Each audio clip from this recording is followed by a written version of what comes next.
ಶ್ರೀ ಶ್ರೀ ಶಂಕರ ಚಟ್ರಾಮೃತಸಾರ ಕಾವ್ಯರೂಪ.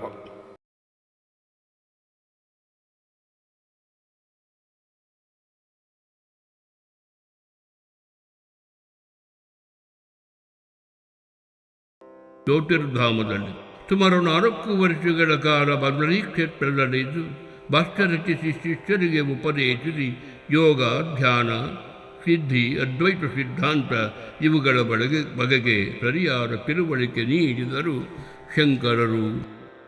ಅಲ್ಲಿಂದ ಮುಂದೆ ಗುರುಗಳು ಜ್ಯೋತಿರ್ಧಾಮಕ್ಕೆ ಬಂದು ಅಲ್ಲಿಯ ರಾಜನು ಬೇಕಾದ ಎಲ್ಲ ವ್ಯವಸ್ಥೆಗಳ ಮಾಡಿರಲು ದೇವಸ್ಥಾನಗಳಲ್ಲಿ ವಿಶೇಷ ಪೂಜೆಗಳ ಮಾಡಿದ್ದರು. ಊರಿನ ಪಂಡಿತರು ಪಾಠಗಳಿಗೆ ವ್ಯಾಖ್ಯಾನ ಮಾಡಿದರು ಶಂಕರರು. ಬೌದ್ಧ ಧರ್ಮದ ಆವಳಿಯಿಂದ ದೇವಾಲಯಗಳಲ್ಲಿ ಪೂಜೆಗಳು ಸರಿಯಾಗಿ ನಡೆಯದಿರಲು ಇದು ತಿಳಿದ ಗುರುಗಳು ರಾಜನಿಗೆ ಮಾರ್ಗದರ್ಶನ ನೀಡಿ ದೇವಸ್ಥಾನಗಳಲ್ಲಿ ಪುನಃ ಪೂಜೆಗಳು ನಡೆದಂತೆ ವ್ಯವಸ್ಥೆ ಮಾಡಿದರು ಶಂಕರರು. ಜನರು ಮನೆಯಲ್ಲಿ ಸರಿಯಾಗಿ ದೇವರ ಪೂಜೆ ಮಾಡುವ ವಿಧಾನಗಳನ್ನು ಆದೇಶಿಸಿ ಭಗವದ್ಭಕ್ತರು ಶಿವ, ವಿಷ್ಣು, ದುರ್ಗಾ, ಗಣೇಶ ಹಾಗೂ ಸೂರ್ಯದೇವರುಗಳನ್ನು ಅನನ್ಯ ಭಕ್ತಿಯಿಂದ ಪೂಜಿಸಬೇಕೆಂದು ಆದೇಶ ನೀಡಿದರು ಶಂಕರರು. ದೇವರನ್ನು ಪೂಜಿಸುವುದರ ಜೊತೆಗೆ ಋಷಿಗಳು, ಗುರುಗಳು ಮಾನವರನ್ನು ಗೌರವದಿಂದ ಕಾಣಲು ಹಾಗೂ ಇತರೆ ಜೀವಕೋಟಿಗಳನ್ನು ಸಮತಾದೃಷ್ಟಿಯಿಂದ ಕಾಣಲು ತಿಳಿಸಿದರು ಶಂಕರರು. ಜ್ಯೋತಿರ್ಧಾಮದಿಂದ ಗುರುಗಳು ನಂದಪ್ರಯಾಗ, ಕಲ್ಲೇಶ್ವರ, ರುದ್ರನಾಥ, ತುಂಗನಾಥ ಮೂಲಕ ಕೇದಾರನಾಥಕ್ಕೆ ಹೋಗಿ ಆ ಕ್ಷೇತ್ರದಲ್ಲಿದ್ದ ಶಿಷ್ಯರಿಗೆ ಅದ್ವೈತ ಸಿದ್ಧಾಂತದ ಉಪದೇಶವ ಮಾಡಿದರು ಶಂಕರರು. ಹಿಮಾಲಯ ಶ್ರೇಣಿಗಳಲ್ಲಿನ ಪ್ರಶಾಂತ ವಾತಾವರಣದಲ್ಲಿ ನೈಸರ್ಗದ ಸುಂದರ ಸ್ವರೂಪದಲ್ಲಿ ನಿರ್ವಿಕಲ್ಪ ಸಮಾಧಿಯಲ್ಲಿ ಈಶ್ವರ ಸ್ವರೂಪವನ್ನು, ಚೈತನ್ಯ ಸ್ವರೂಪವನ್ನು ತಮ್ಮಲ್ಲಿ ಅನುಸರಿಸಿದರು ಶಂಕರರು. ಸುಷುಪ್ತಿಯಲ್ಲಿ ದೇವರು ತನ್ನ ಸ್ವರೂಪವಾಗಿರುವ ತದ್ವಸ್ತುವಿನಲ್ಲಿಯೇ ಲಯವಾಗುವನು. ಆ ಸ್ಥಿತಿಯಲ್ಲಿ ಆನಂದವನ್ನು ಅನುಭವಿಸುತ್ತಾನೆ. ಬ್ರಹ್ಮಾನಂದವನ್ನು ಹೊಂದಿದವನು ಶತಕ್ಕೂ ಹೆದರನೆಂದು ಅರಿತರು ಶಂಕರರು. ಸಂಸಾರತ್ವವು ವೇದ ಪ್ರಮಾಣದಿಂದ ಉಂಟಾದ ಬ್ರಹ್ಮಾತ್ಮ ಭಾವಕ್ಕೆ ವಿರುದ್ಧವಾಗಿರುತ್ತದೆ. ಬ್ರಹ್ಮಜ್ಞಾನವಾದ ಬಳಿಕ ನಿಧಿ ಪ್ರಯಾಣಗಳ ವ್ಯಾಪಾರವಿರದೆ ಆಗ ಆತ್ಮ ಸತ್ಯ, ಪ್ರಪಂಚ ಮಿಥ್ಯ ಎಂಬ ಅನುಭವ ಕಂಡರು ಶಂಕರರು. ಈ ಆತ್ಮನು ಬ್ರಹ್ಮವು ಎಂಬುದಿದ್ದು ಆ ಆತ್ಮ ತತ್ವಮಸಿ, ಶ್ವೇತಸೇತು, ಅದು ಆತ್ಮನು ಶ್ವೇತಕೇತು, ಅದು ನೀನಾಗಿರುವೆ ಎಂದು ಹೇಳಿರುವಂತೆ ಮನದಟ್ಟಾಗುತ್ತದೆ ಎಂಬುದರಿತರು ಶಂಕರರು. ಅಹಂ ಬ್ರಹ್ಮಾಸ್ಮಿ, ನಾನು ಬ್ರಹ್ಮನು ಎಂಬ ಸಿದ್ಧಾಂತದ ಸತ್ಯದ ಅನುಭವವಾಗುತ್ತದೆ. ಆತ ಪರಮಾತ್ಮನಲ್ಲಿ ಒಂದಾಗಿ ಸಾಧಕ ಜ್ಞಾನಿ ಬ್ರಹ್ಮನಲ್ಲಿ ಒಂದಾಗುತ್ತದೆಂಬುದ ತಿಳಿಸಿದರು ಶಂಕರರು. ಸಾಧಕ ಜ್ಞಾನಿ ಬ್ರಹ್ಮದಲ್ಲಿ ಐಕ್ಯವಾಗಿ ಜೀವನ್ಮುಕ್ತಿ ಪಡೆಯುವನು. ಜ್ಞಾನದ ಪ್ರಭೆಯಿಂದ ಅಜ್ಞಾನಿಗಳಿಗೆ ಜ್ಞಾನದ ದಾರಿ ತೋರಿಸಲು ಅವನು ಮಾರ್ಗದರ್ಶಕನಾಗುವನು ಮತ್ತು ಗುರುವಾಗುವನು. ಲೋಕ ಕಲ್ಯಾಣಕ್ಕಾಗಿ ಶ್ರಮಿಸುವನೆಂಬುದನ್ನು ಅರಿತರು ಶಂಕರರು. ಕೇದಾರನಾಥ ಸುಮಾರು 11,750 ಅಡಿ ಎತ್ತರದಲ್ಲಿದ್ದು ತುಂಬ ಚಳಿ.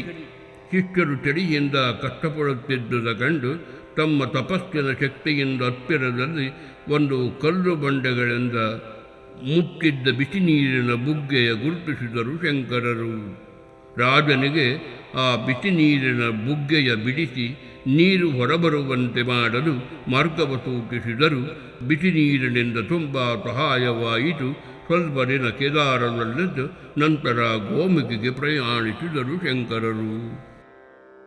ಕೆಲವು ದಿನಗಳ ಪಯಣದ ನಂತರ ಗಂಗಾಮಾತೆಯ ದರ್ಶನ ಆಗಲು ಹಿಮಾಲಯದಲ್ಲಿ ಪ್ರಶಾಂತ ಶುದ್ಧ ವಾತಾವರಣದಲ್ಲಿ ಹುಟ್ಟುವ ಪವಿತ್ರ ಕ್ಷೇತ್ರಗಳು, ಸಣ್ಣ ಹಳ್ಳಿಗಳು, ದೊಡ್ಡ ಪಟ್ಟಣಗಳ ಮೂಲಕ ಹರಿದು ಸಮುದ್ರ ಸೇರುವ ಗಂಗೆಯ ಕಂಡರು ಶಂಕರರು.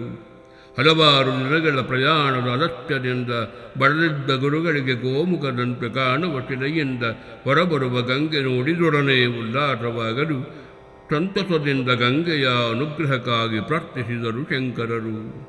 ಮಂಜುಗಡ್ಡೆಗಳಿಂದ ಆವೃತವಾಗಿದ್ದ ಗೋಮುಖ ಪ್ರದೇಶದ ತಲುಪುವುದು ತುಂಬ ಕಷ್ಟವಿರಲು ಅತಿಶಯ ಮನಃಶಕ್ತಿಯುಳ್ಳ ಗುರುಗಳು ಯಾವುದಕ್ಕೂ ಎದರದೆ ನಿಶ್ಚಲ ಶಕ್ತಿಯಿಂದ ಗಂಗೆಯ ಉಗಮಸ್ಥಾನ ಗೋಮುಖಿಗೆ ಹೋದರು ಶಂಕರರು. ಗೋಮುಖಿಗೆ ಹೋಗಿ ಸುತ್ತಲೂ ಹರಡಿದ್ದ ಮಂಜುಗಡ್ಡೆಯ ಮೈದಾನ, ಹಿಮದ ರಾಶಿಗಳನ್ನು, ಸೂರ್ಯನ ಹೊಂಬೆಳಕನ್ನು, ನಿಸರ್ಗದ ಸೌಂದರ್ಯವನ್ನು ನೋಡಿ ಪುಳಕಿತರಾದರು ಶಂಕರರು. ಗೋಮುಖಿಯಲ್ಲಿ ಹಿಮದ ವಾತಾವರಣವಿದ್ದು ಅಷ್ಟು ಸೌಖ್ಯವಿಲ್ಲದ ಅರಿತ ಗುರುಗಳು ಗಂಗೋತ್ರಿಗೆ ಮರಳಿ ಸಾಧಕನ ಭಕ್ತಿಯನ್ನು ಮುಕ್ತಿಯಲ್ಲಿ ಇರುವ ದೃಢ ಸಂಕಲ್ಪವ ತೀರ್ಥಯಾತ್ರೆಯ ನೆನೆದರು ಶಂಕರರು. ಉತ್ತರ ಕಾಶಿಯಲ್ಲಿ ಗಂಗೋತ್ರಿಯಲ್ಲಿ ಕೆಲ ದಿನಗಳ ಕಳೆದು ಉತ್ತರ ಕಾಶಿಗೆ ತೆರಳಿದರು. ಈ ಉತ್ತರ ಕಾಶಿಯ ವಿಶೇಷವೆಂದರೆ ಗಂಗಾ ನದಿಯು ಇಲ್ಲಿ ಉತ್ತರಾಭಿಮುಖವಾಗಿ ಹರಿಯುವುದು ಎಂಬುದು ಕಂಡುಕೊಂಡರು ಶಂಕರರು. ಈ ಕ್ಷೇತ್ರದ ಸುತ್ತಲೂ ಹರಿಯುವ ಗಂಗಾ ನದಿ ಗಗನಚುಂಬಿ ಹಿಮಾಲಯ ಪರ್ವತ ಶ್ರೇಣಿ, ಪ್ರಶಾಂತ ವಾತಾವರಣ, ಯೋಗಿ ಮುನಿ ಋಷಿಗಳಿಗೆ ತಮ್ಮ ಸಾಧನಾ ಸ್ಥಳವೆಂಬುದು ಅರಿತರು ಶಂಕರರು. ಈಗ ಶಂಕರಾಚಾರ್ಯರಿಗೆ 16 ವರ್ಷ ವಯಸ್ಸಿರಲು.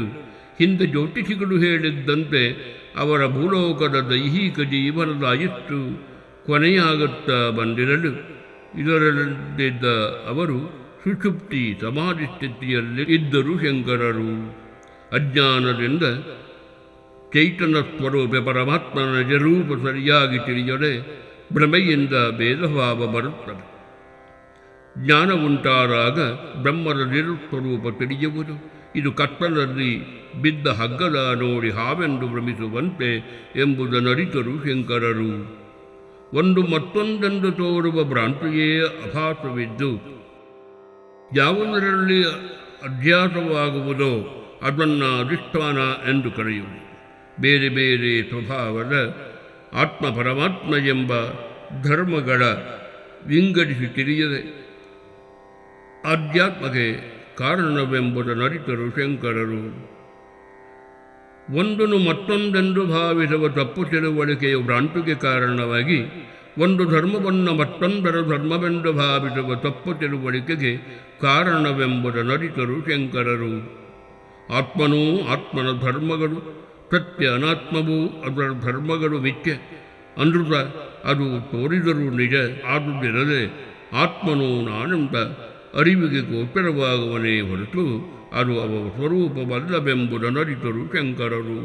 ಆ ವಿದ್ಯೆಯಿಂದ ಅಧ್ಯಸ್ಥವಾದ ಆಧ್ಯಾತ್ಮದ ದೋಷವು ನಿತ್ಯ ಶುದ್ಧವಾದ ಆತ್ಮನಿಗೆ ಅಂಟದೆ ಯಾವುದೇ ವಿಚಾರದಲ್ಲಿ ಭ್ರಾಂತಿಯಿಂದ ಅಜ್ಞಾನದಿಂದ ತಪ್ಪು ತಿಳಿದುಕೊಂಡರೆ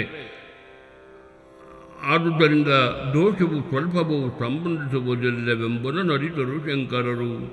ಬ್ರಹ್ಮಜ್ಞಾನದಿಂದ ವಿದ್ಯೆಯು ನಾಶವಾಗುವುದು, ಶೋಕದಿಂದ ಮುಕ್ತನಾಗುವನು. ಅಂತೆಯೇ ಬ್ರಹ್ಮನನ್ನರಿತವನು ಬ್ರಹ್ಮಮೇ ಆಗುತ್ತಾನೆ. ಬ್ರಹ್ಮವೇದ ಬ್ರಹ್ಮೈವ ಭವತಿ, ಬ್ರಹ್ಮವೂ ಆತ್ಮವೂ ಒಂದೇ ಎಂಬುದು ಅದ್ವೈತ ತಿಳಿದವರು ಶಂಕರರು.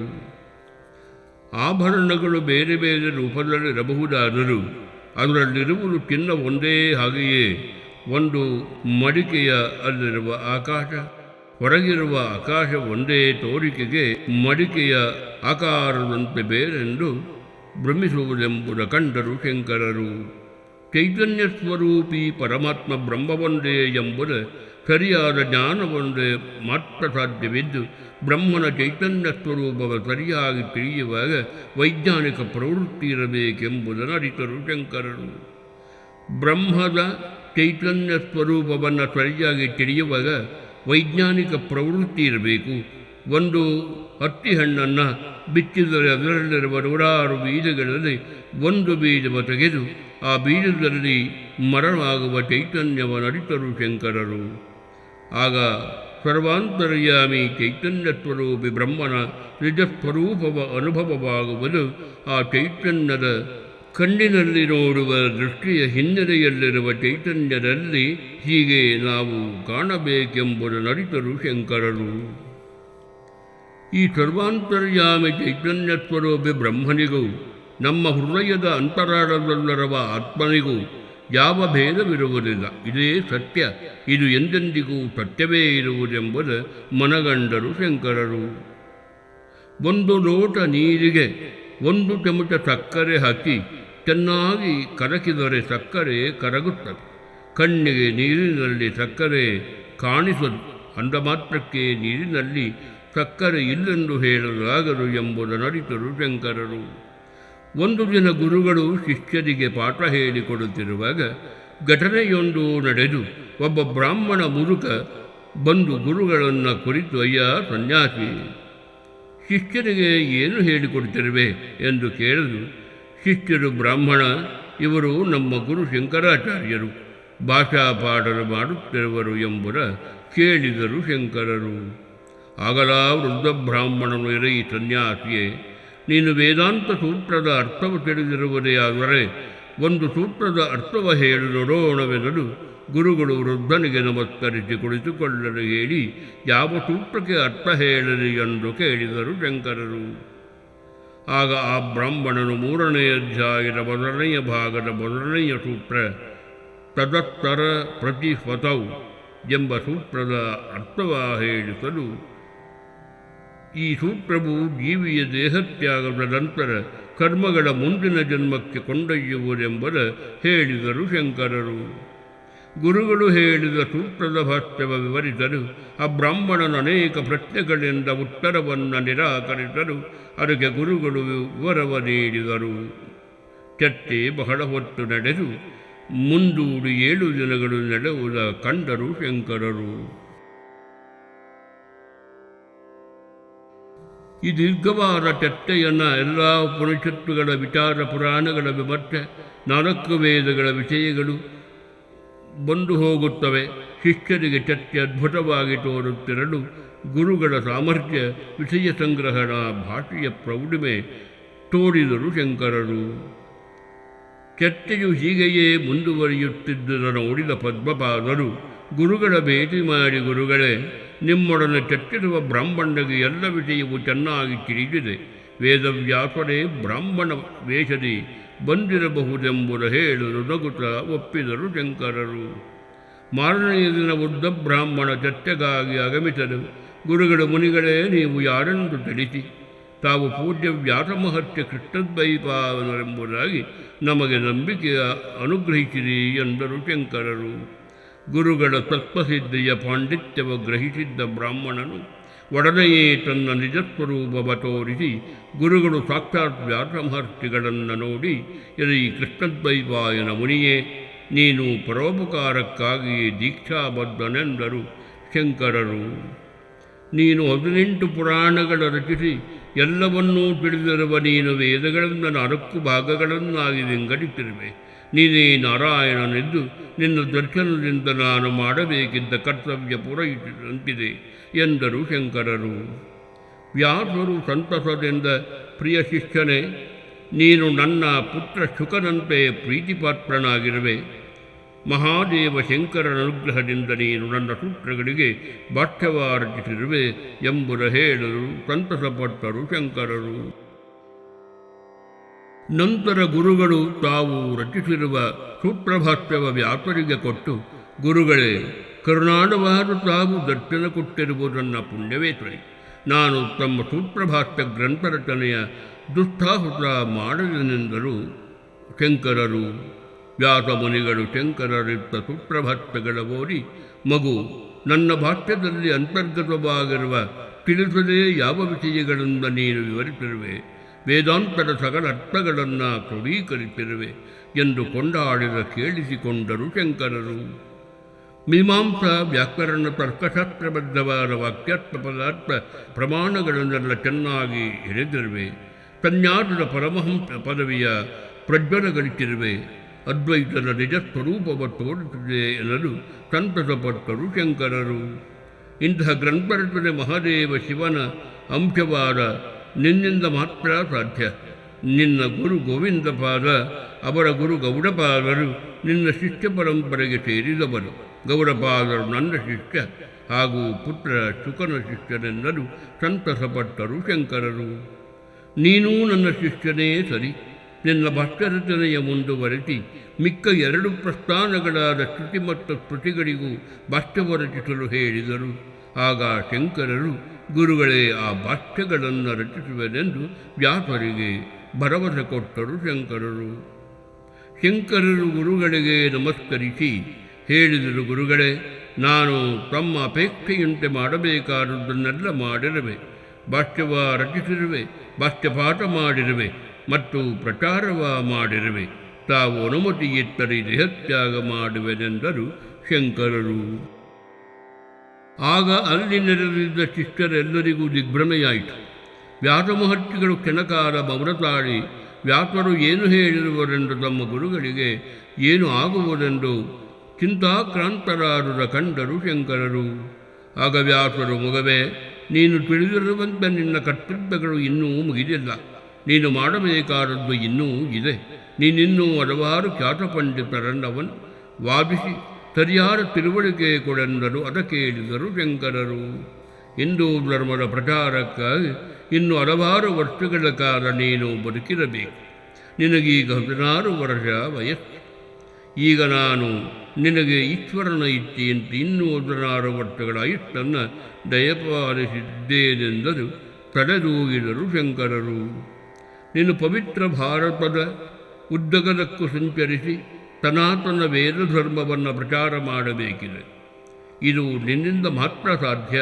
ಅದ್ವೈತ ಸಿದ್ಧಾಂತದ ವೇದಾಂತದ ನಿಜದ ಅರ್ಥವನ್ನು ಪ್ರತಿಪಾದಿಸಬೇಕೆಂದರು ಸಮ್ಮತಿಯಿತ್ತರು ಶಂಕರರು. ಪ್ರಯಾಗಕ್ಕೆ ಪ್ರಯಾಣ.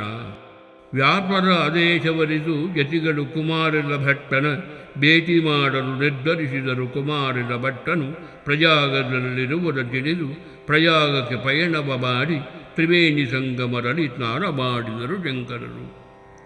ಕುಮಾರನ ಭಟ್ಟ ವೃದ್ಧ ಮತ್ತು ಗೃಹಸ್ಥ. ಕುಮಾರನ ಭಟ್ಟನು ಗೃಹಸ್ಥ ವೃದ್ಧನಿರಲು ವೇದ ಮತವನ್ನು ಪ್ರೋತ್ಸಾಹಿಸುವ ತತ್ವಜ್ಞಾನಿ ಹಲವಾರು ವೇದ ಮತಗಳ ಖಂಡಿಸುವುದರೊಡನೆ ಚರ್ಚಿಸಿ ಅವರನ್ನು ಸೋಲಿಸಿ ವೇದಾಭ್ಯಾಸದ ನಿಜತತ್ವವ ತಿಳಿಸಿದರು ಶಂಕರರು.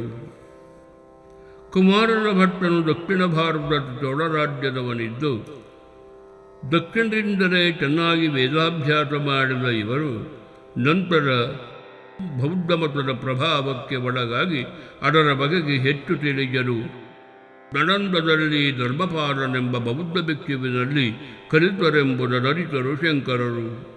ಆದರೆ ಅಲ್ಲಿ ವೇದಕ್ಕೆ ಆಗುತ್ತಿರುವ ಅವಹೇಳನ ಸಹಿಸದೆ ತನ್ನ ಗುರುವನ್ನೇ ಸೋಲಿಸಿ ಮತ್ತೆ ವೇದ ಧರ್ಮವನ್ನೇ ಅವಲಂಬಿಸಿ ಅದರ ಪ್ರಚಾರದಲ್ಲಿ ತೊಡಗಿದರು.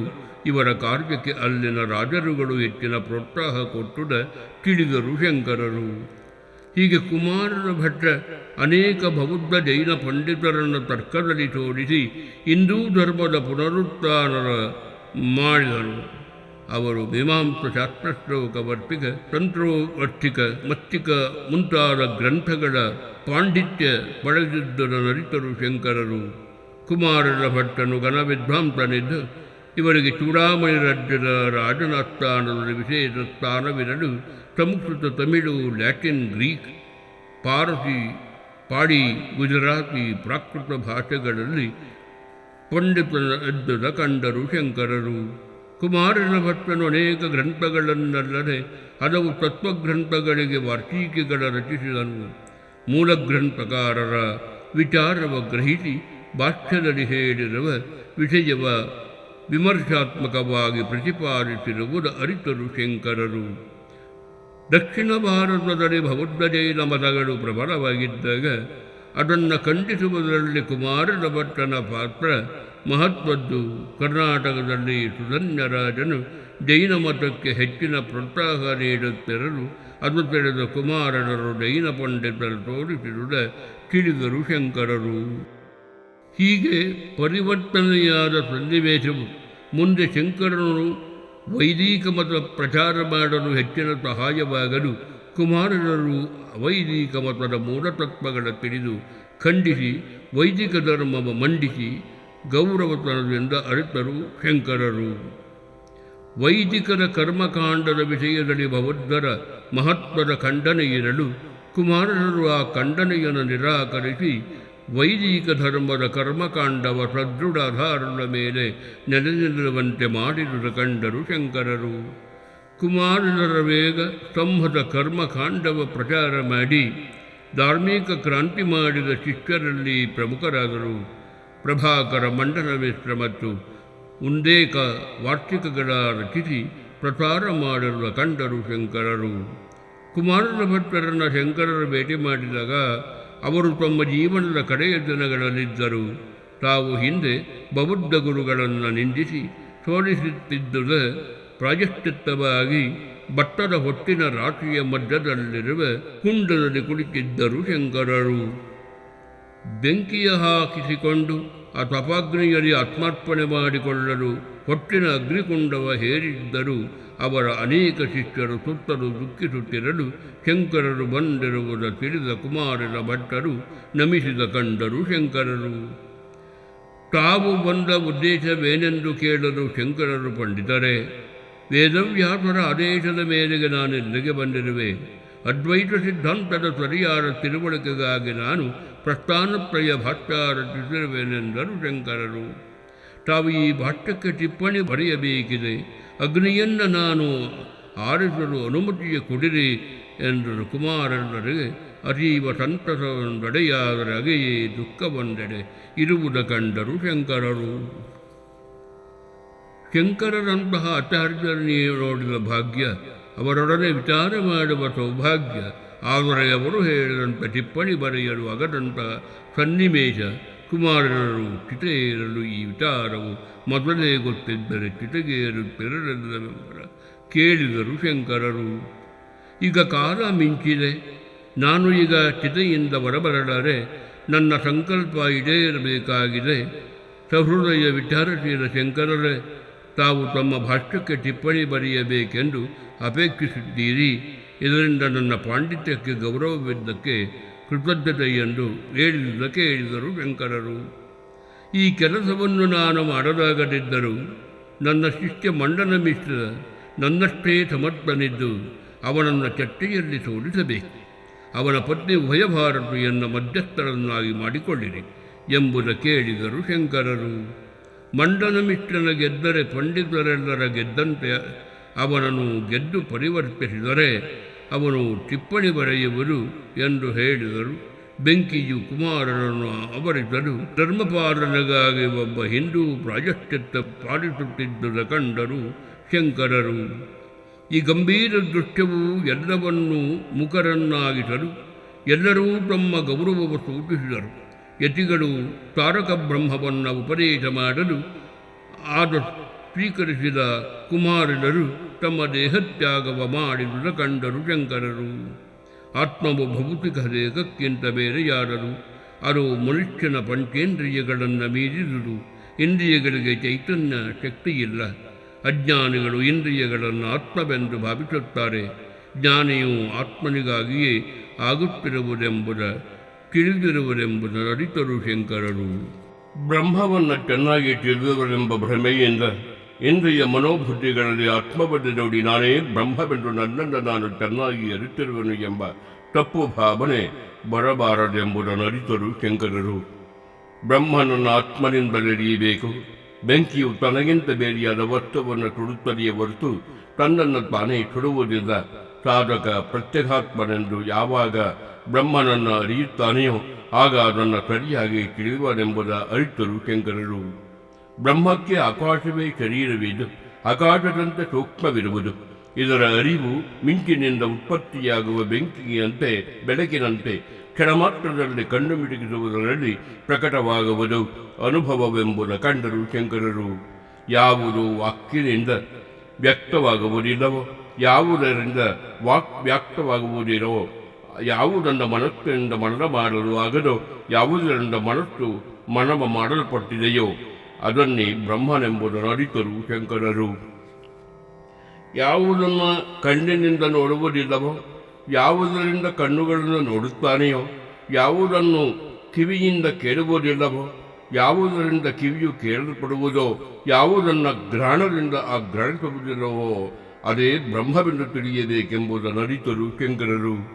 ಬ್ರಹ್ಮ ಎಲ್ಲಕ್ಕೂ ಆತ್ಮನಾಗಿರಲು ಆತ್ಮನಿಂದ ಆಕಾಶ, ಆಕಾಶದಿಂದ ವಾಯು, ವಾಯುವಿನಿಂದ ಅಗ್ನಿ, ಅಗ್ನಿಯಿಂದ ನೀರು, ನೀರಿನಿಂದ ಪೃಥ್ವಿ, ಪೃಥ್ವಿಯಿಂದ ಸಸ್ಯಗಳು, ಸಸ್ಯಗಳಿಂದ ಅನ್ನ, ಅನ್ನದಿಂದ ಪುರುಷ, ಪಂಚಭೂತ ಪಂಚೇಂದ್ರಿಯ ಎಂಬುದ ತಿಳಿದರು ಶಂಕರರು. ಪಂಚಪ್ರಾಣಗಳಿಂದ ಕೂಡಿರುವ ಪುರುಷ ಅನ್ನಮಯ ಪ್ರಾಣಮಯ ಮನೋಮಯ ವಿಜ್ಞಾನಮಯ ಬ್ರಹ್ಮನ ಮೀರಿ ಮಾಯೆಯಿಂದ ವಿಶಿಷ್ಟವಾದ ಆನಂದಮಯ ಬ್ರಹ್ಮನ ಮೀರಿ ಮಾಯೆಯಿಂದ ವಿಶಿಷ್ಟವಾದ ಆನಂದಮಯ ಬ್ರಹ್ಮನ ತಿಳಿದರೆ ಪ್ರತಿಷ್ಠಿತನಾಗುವುದೆಂಬುದನ್ನು ಅರಿತರು ಶಂಕರರು. ತಪಸ್ಸಾಧನೆಗೆ ಇಂದ್ರಿಯ ಮನಸ್ಸುಗಳೇ ಕಗ್ಗದೆ ಬೇಕು. ಅಂತೆಯೇ ಹೊರಗಿನ ಮತ್ತು ಒಳಗಿನ ಇಂದ್ರಿಯಗಳ ಸಮಾಧಾನ ಸ್ಥಿತಿ ಉಂಟಾಗಲು ಅಂತಹ ತಪಸ್ಸಿನಿಂದ ಬ್ರಹ್ಮನನ್ನು ಇಲ್ಲಿಯೇ ಅರಿತರೆ ಸತ್ಯ ತಿಳಿಯುವುದೆಂಬುದನ್ನು ಅರಿತರು ಶಂಕರರು. ವಿವೇಕಿಗಳು ಸರ್ವ ಪ್ರಾಣಿಗಳಲ್ಲಿಯೂ ಆತ್ಮತತ್ವವನ್ನರಿತು ಸಂಸಾರದಿಂದ ಹುಟ್ಟು ಹಾಕಿದ ಚಕ್ರದಿಂದ ನಿವೃತ್ತಿ ಹೊಂದಿ ಅಮೃತರಾಗುತ್ತಾರೆ, ಬ್ರಹ್ಮನೇ ಆಗುತ್ತಾರೆ. ಬ್ರಹ್ಮನನ್ನು ತಿಳಿದವರು ಬ್ರಹ್ಮವೇ ಆಗುತ್ತಾರೆಂಬುದನ್ನು ತಿಳಿದರು ಶಂಕರರು. ಕುಮಾರರ ಭಟ್ಟನು ಸಾವನ್ನ ಗೆದ್ದ ವಿವೇಕಿಗಳಲ್ಲಿ ಒಬ್ಬರವರು ಸಾವನ್ನ ಶಾಂತಿಯಿಂದ ನಿಷ್ಠದ ಮನಸ್ಸಿನಿಂದ ಎದುರಿಸಿದರು. ಅದರಂತೆಯೇ ವಿವೇಕಿಗಳಾದ ಜ್ಞಾನಿಗಳಾದ ಯತಿಗಳು ಈ ಸನ್ನಿವೇಶವ ಯೋಚಿಸುತ್ತಿದ್ದರು ಶಂಕರರು. ಮಂಡನ ಮಿಶ್ರನೊಡನೆ ಭೇಟಿ.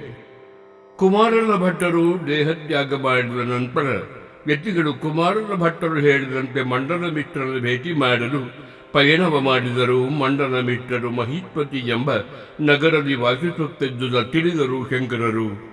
ಮಂಡನ ಮಿತ್ರನ ಜನ್ಮಸ್ಥಳವು ಮಿಥಿಲಾ ದೇಶದ ದರ್ಭಾಂಗ ನಗರದ ಸಮೀಪ ಇರುವ ತಂದೆಯು ಹೇಮಮಿತ್ರ ಭಟ್ಟಾಚಾರ್ಯ. ಇವರು ಕಾಶಿ ರಾಜ್ಯದ ಆಸ್ಥಾನ ಪಂಡಿತರೆಂಬುದ ತಿಳಿದರು ಶಂಕರರು. ಇವರು ಶುಕ್ಲ ಯಜುರ್ವೇದ ಶಾಖೆಗೆ ಸೇರಿದವರಿದ್ದು ಇವರನ್ನು ಹೇಮಮಿತ್ರ ಭಟ್ಟಾಚಾರ್ಯರೆಂದು ಹೇಳುವುದು ಉಂಟು. ಮಂಡನ ಮಿಶ್ರರ ನಾಮಕರಣದ ಹೆಸರು ವಿಶ್ವರೂಪ ಎಂಬುವ ಅರಿತರು ಶಂಕರರು. ವಿಶ್ವರೂಪನು ಚಿಕ್ಕಂದಿನಿಂದಲೇ ವೇದಶಾಸ್ತ್ರಗಳಲ್ಲಿ ಹೆಚ್ಚಿನ ಪ್ರಾವೀಣ್ಯತೆ ಗಳಿಸಿ ಎಲ್ಲ ಪಂಡಿತರ ಗೌರವಕ್ಕೂ ಪಾತ್ರರಾಗಿ ತತ್ವಜ್ಞಾನಿಗಳಾಗಿ ವಿದ್ವಾಂಸರಿಗೆಲ್ಲ ಆದರ್ಶಪ್ರಾಯರಾಗಿದ್ದುದ ಕಂಡರು ಶಂಕರರು. ಇವರನ್ನು ಕಂಡ ಪಂಡಿತರೆಲ್ಲರೂ ಗೌರವ ಸಲ್ಲಿಸಿ ತತ್ವಜ್ಞಾನಿಯಾಗಿ ವಿದ್ವಾಂಸರಿಗೆಲ್ಲ ಆದರ್ಶಪ್ರಾಯನಾಗಿದ್ದುದರಿಂದ ಇವನನ್ನು ಮಂಡನ ಮಿಶ್ರನೆಂದು ಅಭಿನಂದನೀಯವಾಗಿ ಸಂಬೋಧಿಸುತ್ತಿದ್ದುದ ಕಂಡರು ಶಂಕರರು. ಮಂಡನ ಮಿಶ್ರ ಪೂರ್ಣಮೀಮಾಂಸದ ಉದ್ಧಾಮ ಪಂಡಿತನಿದ್ದು ಪೂಜ್ಯರಾದ ವಿಚಾರವ ಶಾಸ್ತ್ರವೇ ಮೀಮಾಂಸೆ ಪೂರ್ಣಮೀಮಾಂಸೆ ವೇದದ ಪೂರ್ವಭಾಗವ ಕರ್ಮಭಾಗವ ಕಂಡರು ಶಂಕರರು.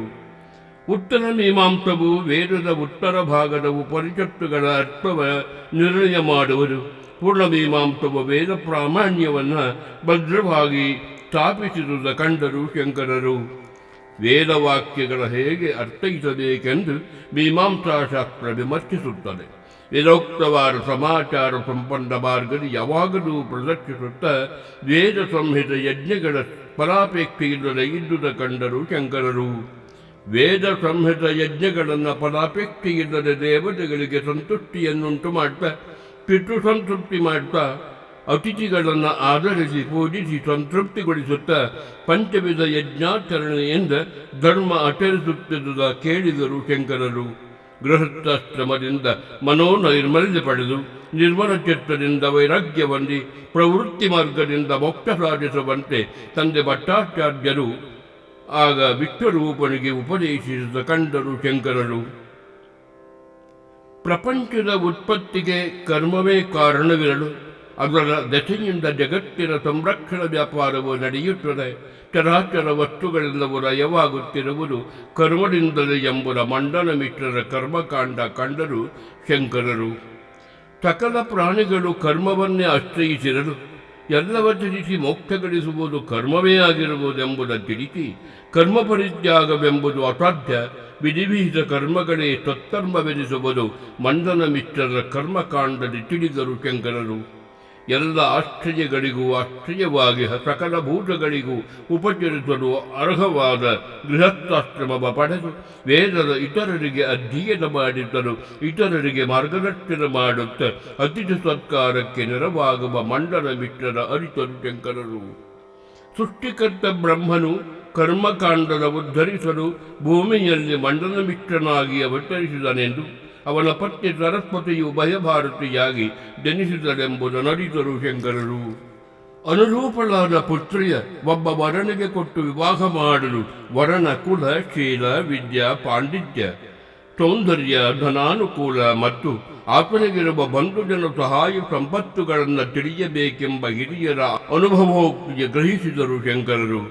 ಲೌಕಿಕವಾದ ಧನ ಮಾತ್ರದಿಂದ ಮನುಷ್ಯನಿಗೆ ಯಾವ ಸಿದ್ಧಿಗೆ ಉಂಟಾಗದು. ಲೋಕದಲ್ಲಿ ಯುಕ್ತಾಯುಕ್ತ ಪರಿಜ್ಞಾನವು ವಿದ್ಯೆ ಎಂದು ಕರೆಯಲ್ಪಟ್ಟು ವಿದ್ಯಾವರದಿಂದ ಮನುಷ್ಯನು ಸಕಲ ಸಿದ್ಧಿಯ ಪಡೆಯಲು ಬಹುದೆಂಬುದನ್ನರಿತರು ಶಂಕರರು. ವಿದ್ಯಾವಿಹೀನನು ಪಶು ಸಮಾನನೆಂಬುದು ಅರ್ಯೋಕ್ತಿ. ಮನುಷ್ಯನಿಗೆ ಧರ್ಮ, ಅರ್ಥ, ಕಾಮ ಮತ್ತು ಮೋಕ್ಷಗಳೆಂಬ ಪುರುಷಾರ್ಥಗಳ ನೀಡುವುದು ವಿದ್ಯೆಯು ಸಜ್ಜನರಿಗೆ ಆಭರಣ ಸ್ವರೂಪವೆಂಬುದನ್ನರಿತರು ಶಂಕರರು. ವಿದ್ಯಾವಂತನು ಪಂಡಿತರ ಸಭೆಯಲ್ಲಿ ವಿಶೇಷ ಗೌರವ ಪಡೆಯುವನು. ವಿದ್ಯೆಯಿಂದ ವ್ಯಕ್ತಿಗೆ ತೇಜಸ್ಸು ಲಭಿಸಿ ವಿದ್ಯೆಯು ಎಲ್ಲ ಸಮಾಚಾರಗಳಿಗೂ ಸಾಧನ ಸಂಪತ್ತು. ವಿದ್ಯಾ ಸಂಪತ್ತನ್ನು ಯಾವ ಕಳ್ಳನು ಅಪಹರಿಸಲಾರ ಎಂಬುದ ಕಂಡರು ಶಂಕರರು. ಧನಕ್ಕಿಂತ ವಿದ್ಯಾದಾನವೇ ಶ್ರೇಷ್ಠವೆಂಬುದನ್ನರಿತ ಮಿತ್ರ ಭಟ್ಟಾಚಾರ್ಯನು ತನ್ನ ಪ್ರೀತಿಯ ಪುತ್ರಿ ಉಭಯ ಭಾರತೀಯನ ಸತ್ಕೂಲ ಪ್ರಸೂತನಾದ ವೇದಾಧ್ಯಯನ ಸಂಪನ್ನ ಮಂಡನ ಮಿತ್ರನಿಗೆ ಕೊಟ್ಟು ವಿವಾಹ ಮಾಡಿರುವುದ ಕಂಡರು ಶಂಕರರು. ಮಂಡನ ಮಿಶ್ರ ಪಂಡಿತನು ಉಭಯ ಭಾರತ ಸಮೇತನಾಗಿ ಅನೇಕ ಯಜ್ಞಾದಿಗಳ ಆಚರಿಸುತ್ತ ಗಾರ್ಹಸ್ಥ್ಯದ ನೆರವೇರಿಸುತ್ತ ನಾನಾ ವಿಧದ ಜ್ಯೋತಿಷ್ಠೋಮಾರಿ ಯಜ್ಞಗಳನ್ನು ಆಚರಿಸಿ ದೇವತೆಗಳನ್ನು ಸಂತುಷ್ಟಗೊಳಿಸಿ ಸತ್ಯಾಚರಣೆಯ ಬೋಧಿಸುತ್ತಿದ್ದ ಅರಿತರು ಶಂಕರರು. ಮಾಹಿಷ್ಮತಿ ನಗರದ ಸೇರಿದ ಯತಿಗಳು, ಅಲ್ಲಿನ ಪ್ರಜೆಗಳು ಶಾಸ್ತ್ರ ಸಂಪನ್ನರು, ಆಚಾರ ಕರ್ಮನಿಷ್ಠರು, ವೇದಾಧ್ಯಯನದಲ್ಲಿ ಆಸಕ್ತರು, ಸದ್ಭಾವನೆಯುಳ್ಳವರು ಆಗಿರುವುದು ಕಂಡು ಸಂತಸಪಟ್ಟರು ಶಂಕರರು. ತಮ್ಮ ಶಿಷ್ಯರಿಂದೊಡಗೂಡಿ ಮಂದನ ಮಿತ್ರನ ಮನೆಯ ಗುರುತಿಸಲು ಹೊರಟು ದಾರಿಯಲ್ಲಿ ನೀರು ತರಲು ಹೋಗುತ್ತಿದ್ದ ಸ್ತ್ರೀಯರನ್ನು ಮಂದನ ಮಿತ್ರನ ಮನೆ ಯಾವುದೆಂದು ವಿಚಾರಿಸಲು ಯತಿಗಳೇ, ಯಾರ ಮನೆಯ ಮುಂದೆ ಧರ್ಮಶಾಸ್ತ್ರ ಚರ್ಚಿಸುತ್ತಿದೆಯೋ ಅದೇ ಅವರ ಮನೆಯೆಂದರಿತರು ಶಂಕರರು. ಇದ ಕೇಳಿದ ಯತಿಗಳಿಗೆ ಮತ್ತವರ ಶಿಷ್ಯರಿಗೆ ಮಂಡನ ಮಿತ್ರನ ಮನೆಯಲ್ಲಿರುವ ಧರ್ಮಶಾಸ್ತ್ರದ ತತ್ವದ ವಾತಾವರಣದ ಬಗೆಗೆ ಮೆಚ್ಚುಗೆಯಾಗಲು ಮಂಡನ ಮಿತ್ರನ ಮನೆಗೆ ಬರಲು ಮನೆಯ ಬಾಗಿಲು ಹಾಕಿರಲು ಅಂದು ತಂದೆಯ ಶ್ರದ್ಧವೆಂಬುದನ್ನರಿತರು ಶಂಕರರು. ಶ್ರದ್ಧಾಚರಣೆಗೆ ಶ್ರೀ ವ್ಯಾಸ ಮಹರ್ಷಿ ಮತ್ತು ಜೈಮಿನಿಯವರು ಬಂದಿರಲು ಶ್ರದ್ಧಾಕಾರದಲ್ಲಿ ಬಂದ ಯತಿಗಳ ಮೇಲೆ ಮಂಡನ ಮಿತ್ರನು ಕುಪಿತರಾಗಿ ವೇದವೇ ನಿಜವಿದ್ದು ಜಗತ್ತಿನ ಸತ್ಕರ್ಮಗಳಿಗೂ ವೇದವೇ ಆಧಾರವೆಂದು ಕರ್ಮಕಾಂಡವನ್ನು ಅನುಸರಿಸುತ್ತಿದ್ದ ಮಂಡನ ಮಿತ್ರರ ಕಂಡರು ಶಂಕರರು. ವೇದಗಳಲ್ಲಿ ಯಾವ ಕರ್ಮಗಳು ಸತ್ಕರ್ಮಗಳೆಂದು ಹೇಳಲ್ಪಟ್ಟಿರುವುದೋ ಆ ಕರ್ಮಗಳನ್ನು ಪ್ರತಿಫಲಾಪೇಕ್ಷೆಯಿಲ್ಲದೆ ಆಚರಿಸುವವರಿಗೆ ವಿಶೇಷ ಫಲ ದೊರಕುವುದು. ಆದುದರಿಂದ ಕರ್ಮಾಚರಣೆಯೇ ಪ್ರಾಮುಖ್ಯವೆಂಬುದು ನಂಬಿ ಅದರಂತೆ ನಡೆದುಕೊಳ್ಳುತ್ತಿದ್ದ ಮಂಡನ ಮಿತ್ರರ ಕಂಡರು ಶಂಕರರು. ಮಂಡನ ಮಿತ್ರನು ಉದ್ದಾಮ ಪಂಡಿತನಿದ್ದು ಶಾಸ್ತ್ರ ನಿಪುಣನಿದ್ದು ವೇದಧರ್ಮ ಪ್ರತಿಪಾದಕನಾಗಿದ್ದರೂ ಅವನಿಗೆ ಆತ್ಮಜ್ಞಾನವಿಲ್ಲದೆ ಎಲ್ಲವನ್ನೂ ತಿಳಿದವರೆಂಬ ಅಹಂಕಾರ ಹೊಂದಿ ಕರ್ಮದಿಂದಲೇ ಮುಕ್ತಿ ಎಂಬ ಅಜ್ಞಾನದಲ್ಲಿ ತನ್ನನ್ನು ತೊಡಗಿಸಿಕೊಂಡಿದ್ದ ಅರಿತರು ಶಂಕರರು. ಕರ್ಮದಿಂದ ಭಕ್ತಿ, ಭಕ್ತಿಯಿಂದ ಜ್ಞಾನ, ಜ್ಞಾನದಿಂದ ಮುಕ್ತಿ ಎಂಬ ಅದ್ವೈತ ಸಿದ್ಧಾಂತದ ಅನುಭವವಿದ್ದರೆ ಮನಸ್ಸು ಇಂದ್ರಿಯಗಳನ್ನು ನಿಯಂತ್ರಿಸುವುದರಿಂದ ಹೃದಯದಲ್ಲಿರುವ ದೇವರನ್ನು ಕಾಣಬಹುದು ಎಂಬುದು ಕಂಡುಕೊಂಡರು ಶಂಕರರು. ಮಂಡನ ಮಿಶ್ರನು ತನ್ನ ತಂದೆಯ ಶ್ರದ್ಧ ಮಾಡುತ್ತಿದ್ದಲ್ಲಿಗೆ ಬಂದ ಯತಿಗಳ ನೋಡಿದ ಶ್ರೀಕೃಷ್ಣ ದೈಪಾಯನರಿಗೂ ಜೈಮಿನಿಯವರಿಗೂ ಅತ್ಯಂತ ಸಂತಸವಾಗಲು ಮಂಡನ ಮಿತ್ರನು ಮತ್ತು ತುಂಬ ಕುಪಿತನಾದುದ ಕಂಡರು ಶಂಕರರು.